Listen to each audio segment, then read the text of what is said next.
ভেনেজুয়েলায় ভূমিকম্পে প্রাণহানি ও ধ্বংসযজ্ঞের ঘটনায় প্রধানমন্ত্রী তারেক রহমান শোক প্রকাশ করেছেন। শুক্রবার এক বার্তায় প্রধানমন্ত্রী এ শোক প্রকাশ করেন।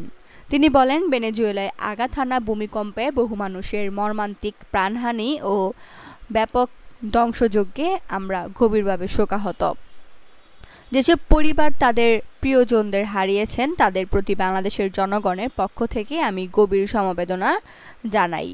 আহত প্রত্যেকের দ্রুত সুস্থতা কামনা এবং এই কঠিন সময়ে ভেনেজুয়েলার জনগণের প্রতি সংহতি প্রকাশ করছি।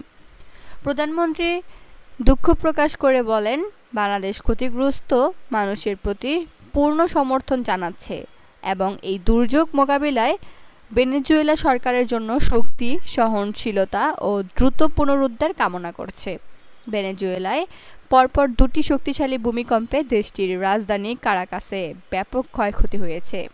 স্থানীয় সময় বুধবার সন্ধ্যায় আঘাত হানা ভূমিকম্প দুটির মাত্রা ছিল রিক্টার স্কেলে ৭.১ এবং ৭.৫। এতে এখন পর্যন্ত নিহতের সংখ্যা বেড়ে দাঁড়িয়েছে ২৩৫ জনে। দেশটির স্বাস্থ্যমন্ত্রী কার্লোস আলভারাডো জানিয়েছেন, উদ্ধার হওয়া অনেক মানুষ হাসপাতালে পৌঁছানোর আগেই মারা গেছেন।